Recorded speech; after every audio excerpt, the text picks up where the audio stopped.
É uma técnica simples em que, é, mediante a retirada de sangue da veia e aplicação no músculo, ela estimula o aumento dos macrófagos, que são, vamos dizer, a conurbe do organismo. Eles é que fazem a limpeza de tudo. Elimina as bactérias, os vírus, as células cancerosas, chama neoplásicas, faz uma limpeza total. Elimina inclusive a fibrina, que é o sangue coagulado. E agora, esse macrófago, ocorre o aumento de produção do macrófago pela medula óssea, porque o sangue no músculo funciona como um corpo estranho a ser rejeitado pelo sistema retículo endotelial, no músculo. Enquanto houver sangue no músculo, o sistema retículo endotelial está sendo ativado. E só termina essa ativação máxima no fim de 5 dias. O número de macrófagos normais, a taxa normal é de 5% no sangue. Com a autohemoterapia, nós elevamos essa taxa para 22% durante 5 dias. Do 5º ao 7º dia, começa a declinar porque o sangue está terminando no músculo. E quando ele termina, volta aos 5%. Daí a razão da técnica de determinar que deva ser repetida de 7 em 7 dias. Essa é a razão do funcionamento. Como funciona a autohemoterapia? É um método de custo baixíssimo, basta uma seringa, pode ser feito em qualquer lugar, porque não depende nem de geladeira, de nada, simplesmente porque o sangue é tirado no momento e aplicado no paciente. Não há trabalho nenhum com esse sangue, não há nenhuma técnica a ser aplicada nesse sangue. É apenas uma pessoa que saiba pegar uma veia e saiba dar uma injeção no músculo. E uma seringa para fazer a retirada do sangue e a aplicação no músculo. Mais nada. E resulta num estímulo imunológico poderosíssimo. Então, realmente, é uma coisa que poderia ser divulgada, usada em regiões sem recursos, em que as pessoas não têm condições de pagar estímulos imunológicos caríssimos, como, por exemplo, os feitos de medula óssea, que se faz medicamentos. Eu não posso dizer o nome do medicamento, porque não estou fazendo aqui propaganda, mas é um medicamento caríssimo que se usa para produzir o mesmo efeito da autohemoterapia, que é um lisado de timos, de vitela, que foi fabricado, e isso eu posso falar, é um lisado de timos de vitela. Tem um nome de fantasia, mas na realidade a essência do produto é um lisado de timo de vitela. O timo de vitela submetido a um fermento digestivo que se transforma num medicamento, mas é de custo muito alto, enquanto que a autohemoterapia produz o mesmo efeito a custo baixíssimo. Então e portanto, podendo ser usado em todas as camadas da população, né, sem nenhum problema. Aí essa é que é a grande vantagem. Eu comecei a fazer a autohemoterapia, para aplicar, ainda quando estudante de medicina, em 1943, quando eu entrei para a Faculdade de Medicina. Eu entrei para a Faculdade Nacional de Medicina, que era na Praia Vermelha. E meu pai era professor dessa mesma faculdade. E ele era também chefe da enfermaria da Santa Casa, e era cirurgião geral. E ele me mandava, primeiro me ensinou como tirar sangue e aplicar no músculo, e ele me mandava para casa de todo paciente que ele operava. Eu tinha que ir na véspera da internação na Casa de Saúde de São José, onde ele operava, aplicar no paciente 10 ml de sangue, e depois, 5 dias depois, ele não esperava cair a taxa zero, não.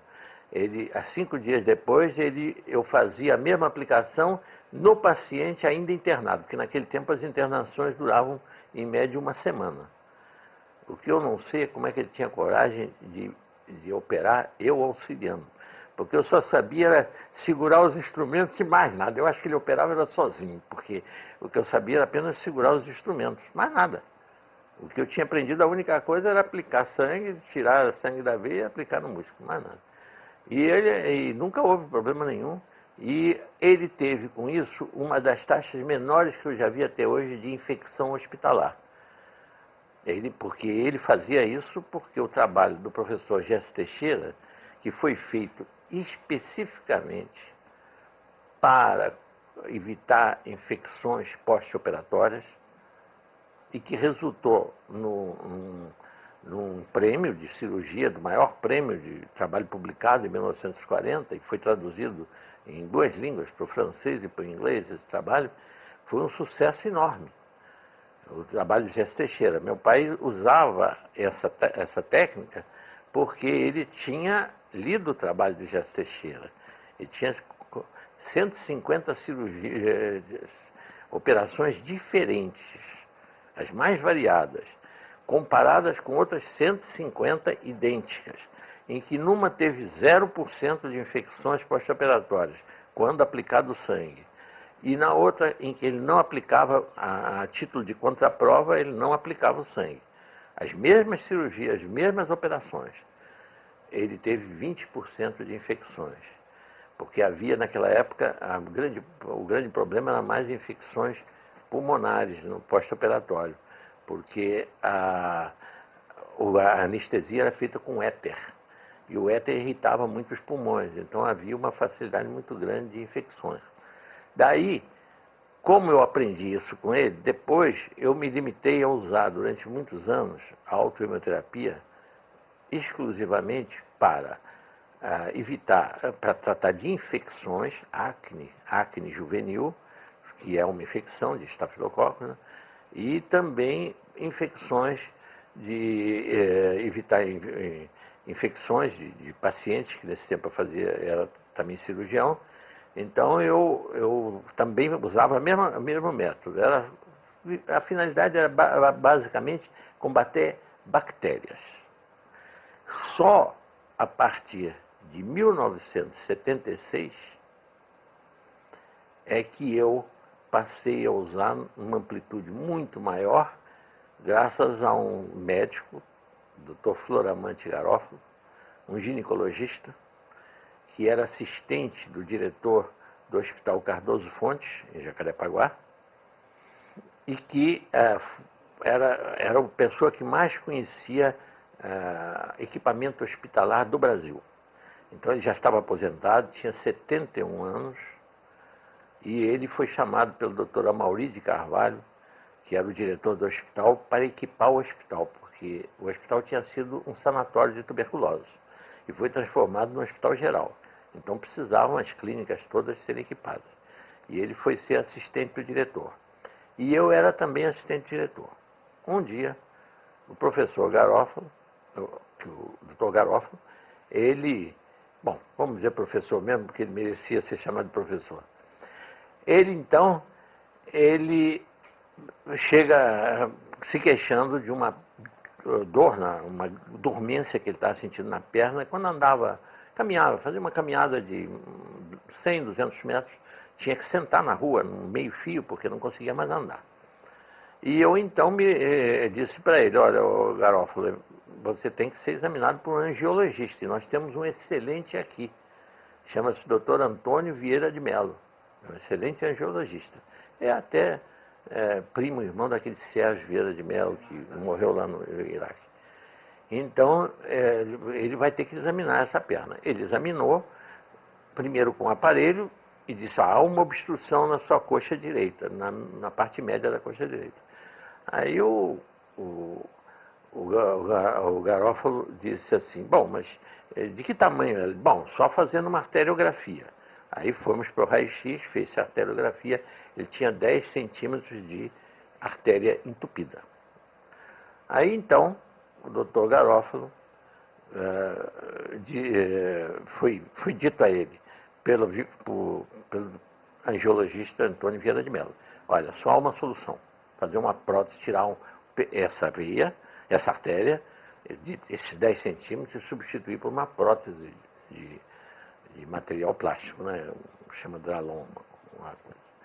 Ele aí diz o Garófalo rindo, disse, não, a mim você não vai fazer isso não, porque eu não quero virar um homem biônico. Hoje é essa artéria da coxa, amanhã vai ser do braço ou da outra perna, então eu vou fazendo prótese. Não, quem vai me curar é a autohemoterapia. E me pediu que eu aplicasse nele. Ele trazia, cada 7 dias, trazia uma seringa já tudo preparado e eu fazia a aplicação da autohemoterapia nele. No fim de 4 meses ele me disse, olha, não sinto mais nada, estou bom. Eu digo, mas o doutor Antônio Vieira de Mello é que tem que dizer, te dar alta, né? Dizer se você está bom ou não. E fomos ao doutor Antônio Vieira de Mello. E ele disse, eu não acredito nisso, é impossível. Isso é sugestão. Você se convenceu tanto com essa autoimunoterapia que você está achando que está bom. Ele disse, não, agora ando quilômetros, não tem mais problema nenhum. Bom, mas pode ser sugestão. Então eu digo, eu é que disse aí, que dei a resposta. Eu digo, bom, não há por que a gente discutir se é sugestão ou não é sugestão. Ô Garófalo, você se submete a outra arteriografia? Para já, vamos lá. E fomos para o raio-x e quando foi feita a segunda arteriografia, não havia mais obstrução alguma. E assim ele viveu, nós conhecemos ele até com 90 e tantos anos aqui, passeando aqui nessa rua, na General Roca, aqui na minha casa. Ele morreu com mais de 95 anos, e sem nunca ter mais operado, nem ter feito nada. Então, realmente foi uma coisa. Agora, isso foi daí que começou em 76, entre os meses de maio e setembro de 76, que eu fiz essas aplicações no Dr. Floramante Garófalo, e curou. Aí, quando como compensação, ele resolveu me dar um presente. E me deu 2 trabalhos. Um do professor Gerson Teixeira e o outro de Ricardo Veronese. Trabalhos que há um intervalo entre os 2 trabalhos de 36 anos. Um de 1940 e outro de 76. Mas a impressão é que um foi feito para o outro. Para combinar um com o outro. Por quê? Porque enquanto esse se limitava à ação da autohemoterapia em evitar infecções pós-operatórias, neste aqui do professor Ricardo Veronese, que é professor da Universidade de Santos, a imunologia já tinha avançado muito mais e tinha se descoberto que o sistema retículo endotelial tem muitas outras funções além da de combater as bactérias. Muito mais do que isso. E a essência daquilo é simplesmente, em poucos minutos dá para a gente ler isso aí. O que fazem os macrófagos? As principais funções deles são, isso no trabalho do professor Ricardo Veronese, clearance, limpeza, né, de partículas estranhas provenientes do sangue ou dos tecidos, inclusive células neoplásicas, cancerosas, né, toxinas e outras substâncias tóxicas. Clearance de esteroides e sua biotransformação, eliminação dos hormônios, dos esteroides. Remoção de microagregados de fibrina e prevenção da coagulação intravascular. É o motivo que eu tomo para evitar infartos e tromboses cerebrais, infartos das coronárias, porque ele faz a prevenção da coagulação intravascular e remove a possível entupimento que possa ter havido. Como removeu a fibrina que entupia a artéria femoral do Dr. Garófalo. Por isso que eu tomo. Ingestão do antígeno, seu processamento e ulterior entrega aos linfócitos B e T. O antígeno que produz a reação alérgica. Então tem uma grande ação nas alergias, no tratamento das alergias. Biotransformação e excreção do colesterol. Metabolismo férrico e formação de bilirrubina. Metabolismo de proteínas e remoção de proteínas desnaturadas, proteínas anormais. Detoxificação e metabolismo de drogas. Imagine, metabolismo de proteínas e remoção de proteínas desnaturadas. Hoje se sabe que essa doença encefalítica, a doença da vaca louca e tudo, é uma proteína que se chama prion, que é desnaturada. E ele, então, poderia ajudar no tratamento, ser um colaborador nesse tratamento dessas doenças, né? Respondendo por tantas e tão importantes funções, fácil de se entender o papel desempenhado pelo sistema retículo endotelial no determinismo favorável ou desfavorável de processos mórbidos tão variados como sejam os infecciosos, neoplásicos, câncer, degenerativos e autoimunes. Foi aí que eu vou contar depois um caso onde comecei com tratamento de doença autoimune. Muito bem. Agora, o que é triste é que o que o professor Jesse Teixeira descobriu em 1940, em 1976, 36 anos depois, ainda estava sendo estudado em países do primeiro mundo em ratos. E aqui não teve a divulgação que deveria. E está aqui esse trecho aqui. Doenças degenerativas. O sistema retículo endotelial exerce papel importante na homeostase, quer dizer, manter o organismo saudável, inclusive dos lípides, das gorduras. Dessa maneira, tem se demonstrado em animais que o sistema retículo endotelial está implicado na produção e excreção do colesterol, quer endógeno como exógeno. Conclui-se daí que a hipercolesterolemia e talvez a aterosclerose, o processo degenerativo das artérias que vão endurecendo, dependem do perfeito funcionamento do sistema retículo endotelial, podendo ser reduzida a taxa do colesterol sanguíneo através da imunoestimulação do sistema, conforme experiências realizadas em ratos na Universidade do Tennessee. Quer dizer, enquanto em 40 no Brasil o professor Jesse Teixeira descobriu em ser humano como estimular o sistema retículo endotelial, em 76, 36 anos depois, nos Estados Unidos, no Tennessee, estava se estudando em ratos, né? Estamos realizando experiências em tal sentido no serviço do professor Luiz Vedecur, em São Paulo. Quer dizer, então, a autohemoterapia é um recurso de enorme valor, porque com essa amplitude que o avanço da imunologia deu, porque antes realmente só se sabia que combatia infecções. Eu só usava, por exemplo, para reduzir o tempo de cura, por exemplo, de uma pneumonia. Dava o antibiótico e usava simultaneamente a autohemoterapia. Com isso, eu conseguia reduzir, primeiro, a quantidade de antibióticos que a pessoa não precisava tomar tanto antibiótico. E o tempo de cura se acelerava, porque o antibiótico fazia uma parte, quer dizer, paralisava a reprodução dos micro-organismos, dos micróbios, e a autohemoterapia estimulava os macrófagos a devorar esses micróbios. Então, complementava a ação um do outro. E com isso eu tive um resultado muito bom em doenças, em pneumonias até duplas, graves e tudo, conseguia resolver os problemas, associando dois recursos. Um que paralisava a reprodução, porque muita gente pensa que antibiótico é bactericida. Não, antibiótico não mata a bactéria, ela só paralisa a reprodução das bactérias. Quem mata a bactéria é o nosso sistema imunológico, ele é que completa o trabalho do antibiótico. O antibiótico dá chance dele se ativar e vencer a infecção. Bom, funcionaria primeiro. Esse paciente normalmente estará sobre um tratamento quimioterápico ou radioterápico. Num caso ou no outro, como ainda não se descobriu uma quimioterapia específica para a célula cancerosa, ela atua também sobre as células normais, baixando com isso o nível imunológico e fazendo com que o paciente se torne vulnerável a outro tipo de câncer, a repetição daquele câncer ou em outro órgão, em outro lugar.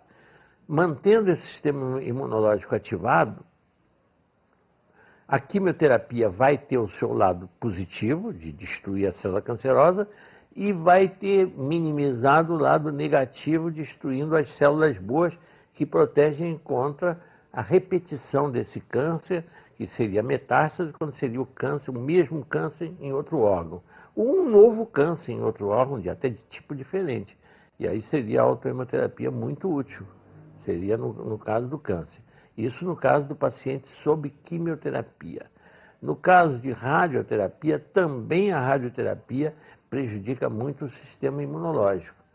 E a autohemoterapia iria resgatar esse prejuízo, vamos dizer, reativando o sistema imunológico e evitando um outro câncer. Então é válido nos dois casos. O paciente, agora, não dizer que vai curar o câncer, ela vai ajudar os meios que curam o câncer, radioterapia ou quimioterapia, ou no caso mesmo uma cirurgia, mas que células que estavam fora daquele local retirado e que pudessem ir através dos linfáticos atingir outros órgãos, ele pode evitar que essas células progridam, matando ela no nascedouro, evitando a multiplicação dela. Então vale a pena também. O câncer é uma reprodução anárquica celular, né? Se o organismo da pessoa não reconhece essas células como próprias e começa a destruí-las no nascedouro, a pessoa pode produzir células chamadas pré-cancerosas e terminar aí, não chegar a células cancerosas, se o sistema imunológico estiver devidamente atuante, né? O câncer é muito mais frequente quando a idade, quando com a idade, uma glândula que comanda o sistema imunológico, que é uma glândula no peito que se chama thymus, exatamente aqui o thymus, começa a atrofiar. Aí é que começa a frequência dos casos de câncer a aumentar. Mas então o câncer é isso. O sistema imunológico estando ativado, vamos dizer, é uma prevenção contra um possível câncer, porque o câncer não começa logo com uma quantidade enorme de células anárquicas. Começa por pequeno número. E se o sistema imunológico estiver vigilante e acabar com ele logo, mas isso também depende da idade da pessoa, se o thymus ainda não atrofiou, se o sistema imunológico ainda está em plena atividade, porque depois de 55 anos começa o declínio do thymus. Ele vai atrofiando. Daí a razão, no homem, por exemplo, o câncer de próstata, na mulher tem muito câncer de mama e tudo, que até dá antes, até na mulher, a mulher foi vítima da pílula anticoncepcional, que também exige muito o sistema imunológico. Se a mulher tomasse a pílula, mas fizesse autoimunoterapia, não teria problema, porque manteria o sistema imunológico ativado. Mas a pílula exige muito do sistema imunológico, porque é um hormônio químico, que exige o trabalho. Por isso, trabalho de lutar contra o excesso de hormônio. Então, o sistema imunológico poderia fazer o controle disso, evitando que a pílula tivesse os efeitos nocivos que tem, como todo hormônio artificial tem efeitos nocivos. Por isso que se hoje está se usando na menopausa mais o hormônio natural, os fitoterápicos, né? Isoflavonas e tudo, e fugindo do hormônio de reposição químico, né? Então, realmente, no câncer, o sistema imunológico ativado, mantendo ele ativado, principalmente depois dos 50 anos, eu acho, para mim, a autoimunoterapia, pelo menos depois dos 50 anos, quando começa o declínio do thymus, era a hora de começar o tratamento, o uso da autoimunoterapia. Não, isso frear não digo, mas eu digo, pelo menos retarda, porque o câncer, como o que o Delbé provou no livro dele, mas provou que o indivíduo usando uma quantidade suficiente de magnésio, correntemente, a vida inteira, ele tem a possibilidade de ter câncer incomparavelmente menor de que quem tem carência de magnésio. Isso ele provou no livro dele, A Política Preventiva do Câncer, é o título do livro.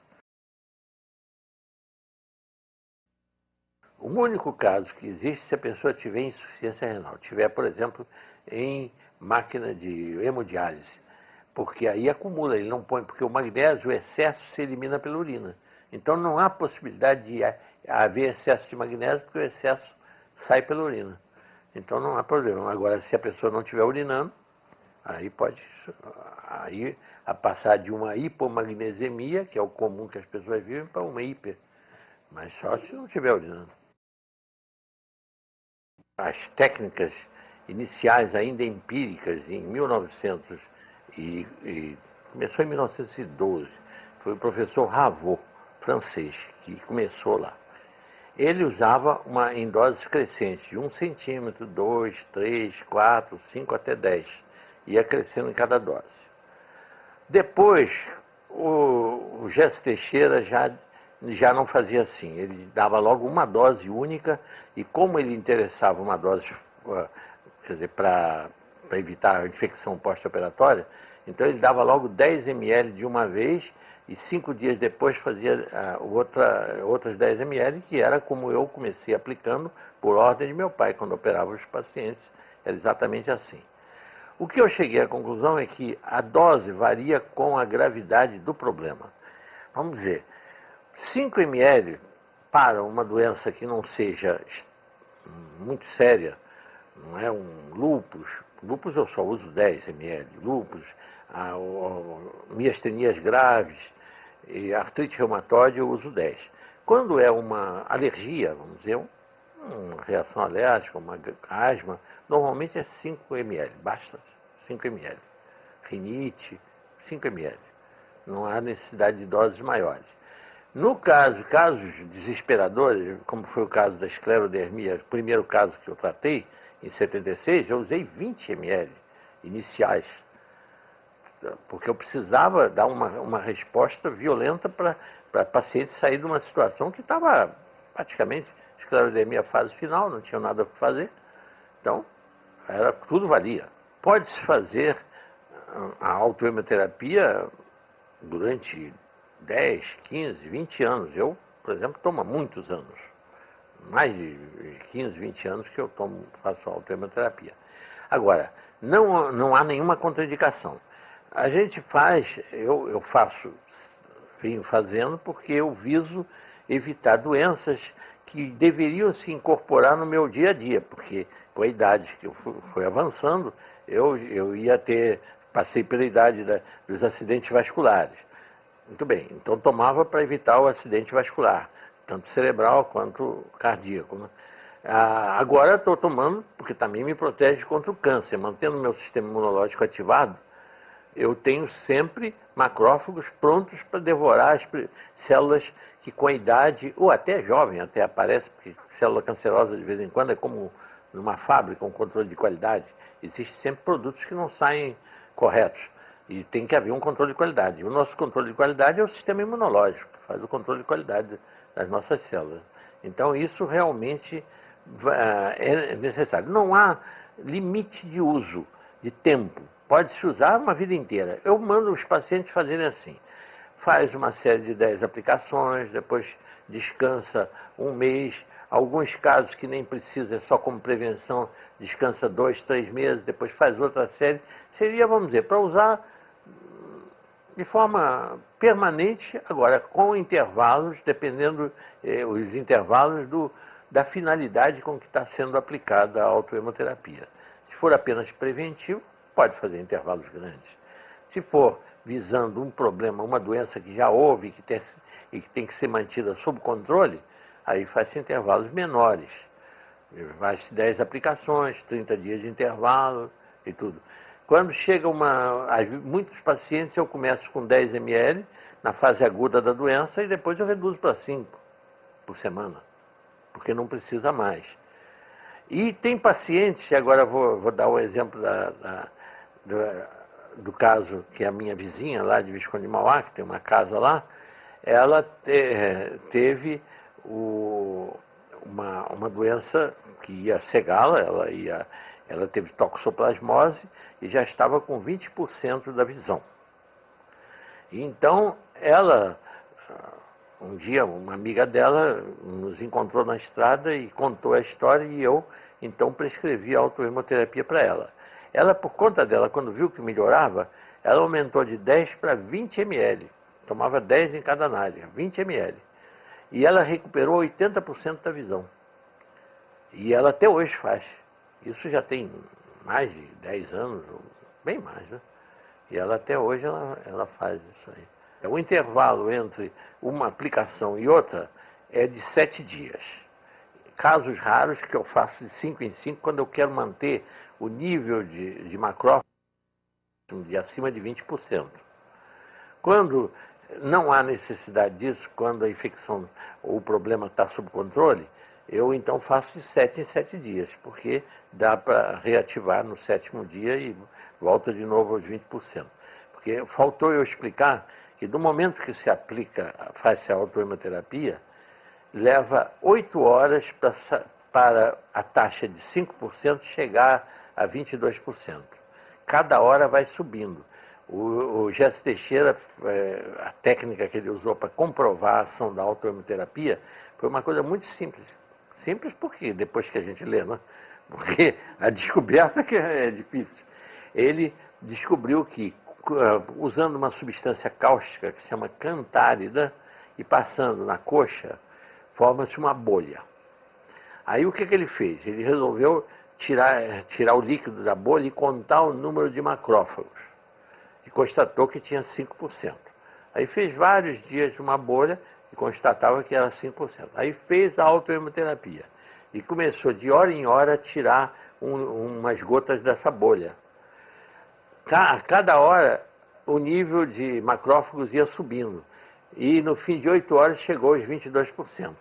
E ele constatou que durante a semana toda, os 5 dias manteve sempre os 20%. Todo dia ele tirava e mantinha os 20%, 22%.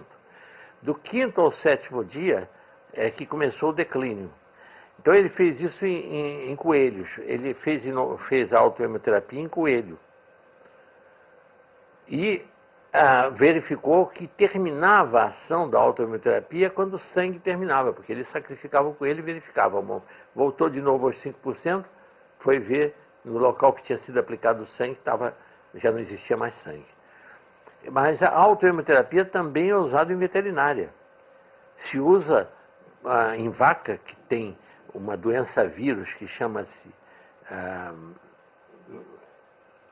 figueira, como verrugas que nascem no focinho da vaca e que realmente prejudicam muito, muito a vaca, aplicando a autoimunoterapia que eles fazem com 20 ml na vaca, em 2, 3 dias cai toda a figueira, cai todas aquelas verrugas que a vaca tem e desaparece tudo.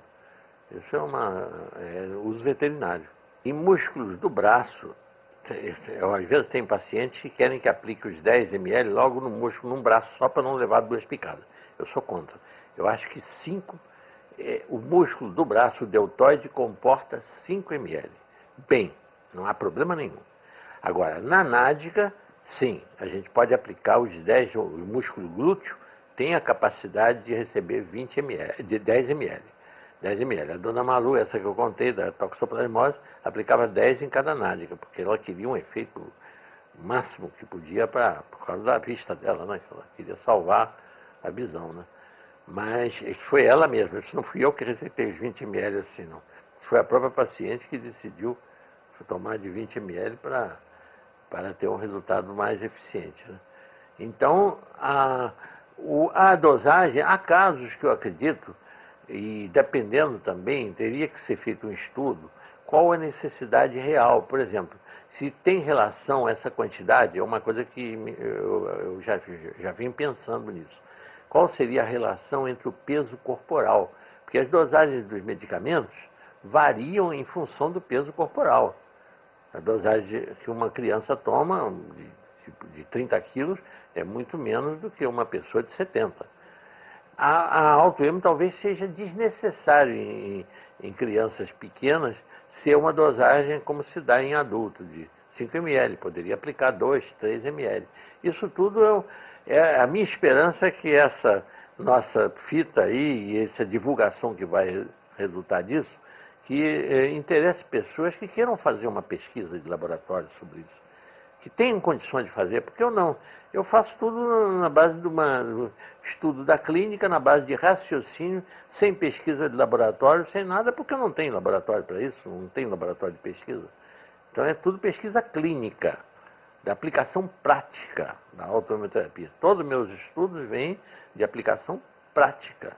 Como eu tenho certeza de que é uma técnica absolutamente inocente, que nenhum mal faz para a pessoa, nunca vi nenhum problema, eu então, a gente diz, bom, mas Se uma injeção de penicilina pode dar um choque anafilático? Pode, mas o próprio sangue não dá choque anafilático em ninguém. Não há o menor risco desse tratamento.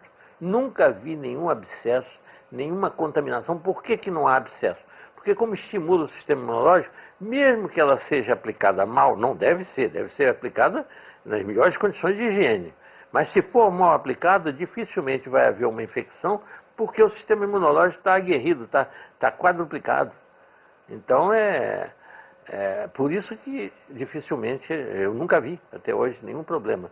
Já vi sim, pacientes que não podem ver sangue e quando vão tomar a injeção desmaia, mas aí é pelo emocional, não tem nada a ver com a autohemoterapia, com o efeito sobre o equilíbrio da pessoa, não tem nada a ver. Mas então, realmente eu acho que é de grande valor essa técnica e eu espero que agora a gente tenha uma divulgação grande. Perfeitamente. Eu só mando fazer interrupção aos pacientes exclusivamente para descansar músculos e veias, mais nada.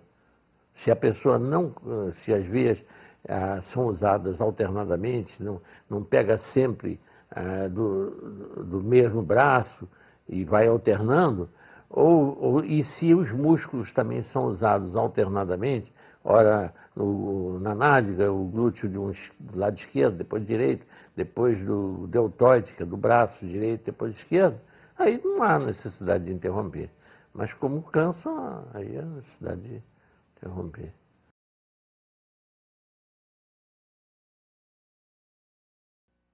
Não, sempre a mesma coisa. A única diferença é que nas doenças autoimunes, eu às vezes uso até 20 ml nos casos mais graves, e dividindo em 4 lugares, aplicando 5 em cada braço e 5 em cada nádega, para desviar esse sistema imunológico viciado em atacar o próprio corpo, quer dizer, um sistema imunológico que está pervertido, que em lugar de cumprir a função dele, que é nos defender contra os agressores, contra tudo aquilo que nos prejudica, ele está atuando contra o próprio corpo como se fosse o inimigo.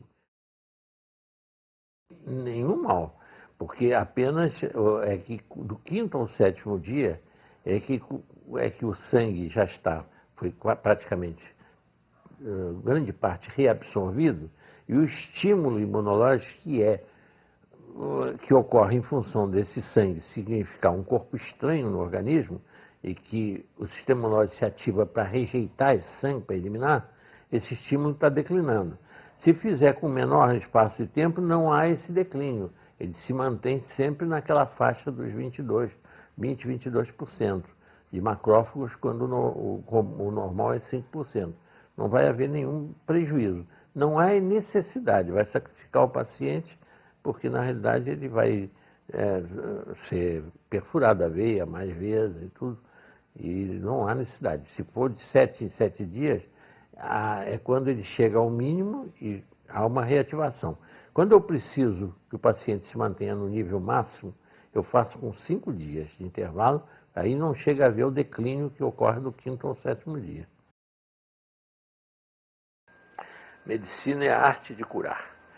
Então eu só tenho um único compromisso com meus pacientes: aliviar o sofrimento deles e, quando possível, curar. Por isso que eu não respeito os padrões chamados, que se diz, os padrões científicos. Isso eu não posso fazer porque não é comprovado pela ciência. Para mim, o que comprova qualquer coisa é o efeito do tratamento. Se ele produz benefício para o paciente, é um tratamento científico, mesmo que nós não saibamos qual o mecanismo de ação desse tratamento. E eu uso os recursos, sejam quais forem, para beneficiar os pacientes, para que eles se beneficiem e pelo menos tenham o alívio do sofrimento e, se possível, a cura do paciente. Agora, depois, então, por porque eu tenho uma mente de investigação, com uma forte tendência à investigação, depois eu não me satisfaço com isso e procuro encontrar uma solução, procuro encontrar algo que me satisfaça, que eu entenda por que ele funcionou. E depois de já ter curado o paciente, depois de ter dado o resultado, aí eu tenho interesse em investigar o porquê. E quando eu não consigo, porque eu não tenho laboratório, provar o porquê, eu sempre procuro um raciocínio lógico que me leve à conclusão do porquê. Por exemplo, no caso das alergias, uma suspeita bem fundada de que as pessoas que são muito alérgicas têm muito menos chance de ter câncer, porque têm um sistema imunológico mais zeloso, mais ativado.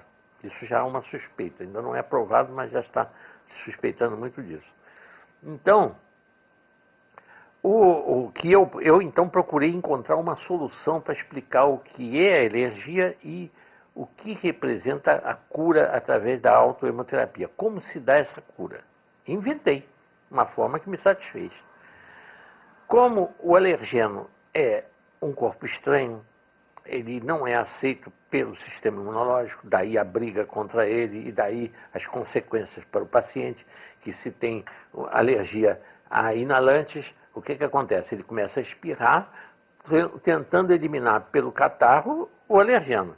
Se esse alergeno vai lá para os pulmões, o sistema imunológico agride aquilo e produz uma secreção para tentar com essa secreção que ele, tossindo, elimine esses alergenos que estão agredindo. Então, na realidade, é uma forma de defesa. A doença não é nem doença, é uma defesa contra o que está fazendo mal, que não deveria existir no ar que está respirando, não deveria existir no alimento que ele está comendo.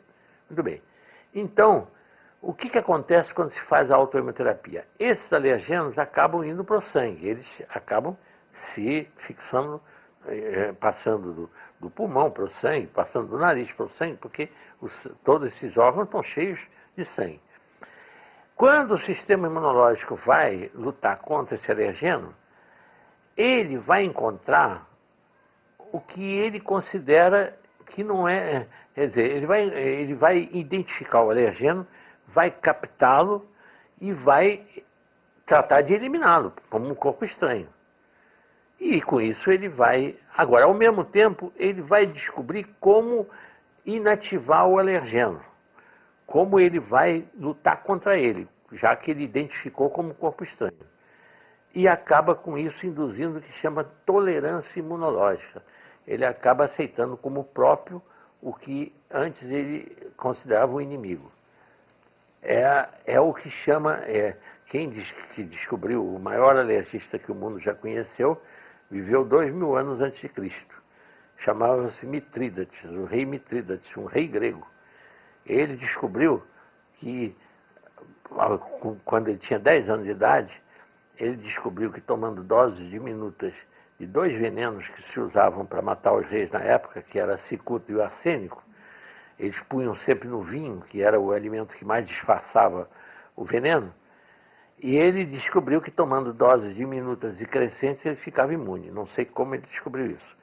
Sei que o prazer dele era ter sempre um provador que ficava sempre ali, tinha que tomar o vinho. Quando o provador tomava o vinho e caía morto, fulminado, ele pegava com um gole, ele tomava o resto da taça de vinho e era considerado pelo povo como tendo poderes divinos, porque todo mundo tinha assistido a pessoa tomar e morrer fulminado, e ele tomando o resto, em uma quantidade muito maior do veneno. Então, ele descobriu que o próprio veneno criava defesas contra o veneno. O veneno criava os anticorpos contra o veneno. Mas para isso ele fazia em doses crescentes. E é o princípio da vacina. É o que se faz quando se fabrica o soro antiofídico, para depois a gente nos salvar da picada de cobra, é injetar no cavalo doses crescentes de veneno, até que o cavalo suporta doses que matariam na primeira dose instantaneamente o cavalo. E aí já está com esse sangue desse cavalo é retirado, separado do soro, e esse soro, a parte branca, né? A parte vermelha dos glóbulos é jogada fora, fica com a parte branca, e essa que é o soro antiofídico. Mas quem descobriu isso tudo foi o rei Mitrídates, 2000 anos antes de Cristo.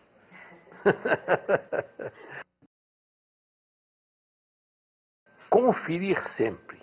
Nunca aceitar nada como isso é coisa do passado, isso é atrasado, é demodé, está fora de moda. Somar sempre, em lugar de substituir com os ensinamentos novos, substituir os antigos, se possível, sempre somar o antigo com o novo. E sempre conferindo, nunca aceitando como isto não funciona sem conferir. Desde que, lógico, não haja prejuízo para quem vai usar esse tratamento, mas sempre somando. Por exemplo, a ventosa, que hoje não se usa, agora está se voltando a usar no Japão, até com aspiração e tudo. Foi uma grande técnica usada nos anos século XIX, no século XIX. Se usava muita ventosa, se curava a pneumonia com ventosa. Não se sabia nem por que curava, mas se aplicava as ventosas nos pulmões e salvava. Não havia antibiótico naquele tempo. O pneumococo era o mesmo que existe hoje e se curava a pneumonia. Agora, só depois o Reich, com a bioenergética, é que deu para explicar por que a ventosa curava. Porque a ventosa puxava um sangue carregado de energia. Subia o potencial de energia acima do micróbio. E a energia que estava sendo usada pelo micróbio para se reproduzir era tirada dele. E a ventosa, com isso, curava a pneumonia. Mas sem esperar o Reich publicar os livros dele nos anos 40 do século XX, não se sabia. Mas os médicos tinham juízo e usavam a ventosa sem saber por que funcionava, já que funcionava. Então, a grande lição é a gente considerar como objetivo primeiro da medicina o alívio e a cura do paciente. E depois, a nossa satisfação como cientista, que nós queiramos ou não, todo médico deve querer ser um cientista, deve querer saber o porquê das coisas, vai estudar depois, para se satisfazer. Isso é satisfação pessoal. Mas o compromisso que ele tem não é esse. O compromisso que ele tem é com o paciente, de melhorar o paciente, de aliviar o sofrimento. Esse é o único compromisso. Primeiro, mente positiva, porque a mente negativa agrava o sofrimento. O sistema imunológico, quando a pessoa fica negativa em relação ao seu padecimento, ele declina, ele baixa. Se ele crê na sua cura, ele tem toda a chance de vencer a doença. Quando ele acha que a doença dele não tem cura, ele já reduziu muito a sua possibilidade de cura. Então, é importantíssimo ele pensar de forma positiva. A mente tem um enorme poder, tanto de cura como de destruição. Esses casos todos que estão aumentando hoje de doenças autoimunes têm origem na mente negativa. Para mudar o rumo das coisas é preciso que a visão seja otimista. Se a pessoa tem uma pessoa na família que está mal, e se ela, em vez de acreditar que ela vai reagir, vai melhorar e vai se curar, ela acha que não tem mais jeito, não há mais salvação, nada mais pode ser feito, e se o paciente toma conhecimento disso, está liquidado, porque ele vai deixar de lutar pela sua cura. E no momento que ele não acredita mais na sua cura, ele não vai mais reagir contra a doença. Quer dizer, o paciente nunca deve ser levado a acreditar que o caso dele não tem solução. Ele sempre tem que ser mantido no paciente uma visão otimística da sua situação. Eu faço, não tem problema. Então, não, eu tenho aí, o que não falta aqui, não falta material para fazer autoimunoterapia. Aqui em casa é artigo de primeira necessidade.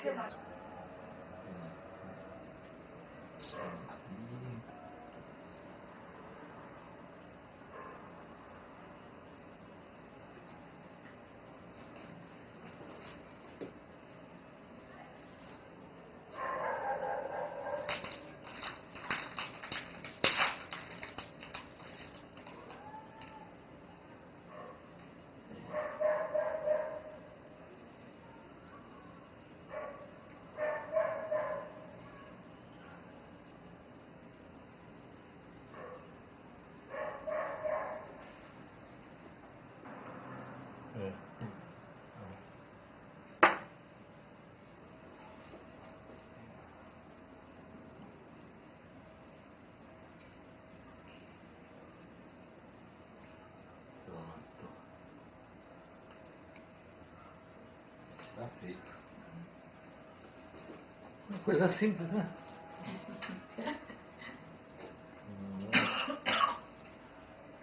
Mas isso pode resultar em tantos sofrimentos a menos. Puxa.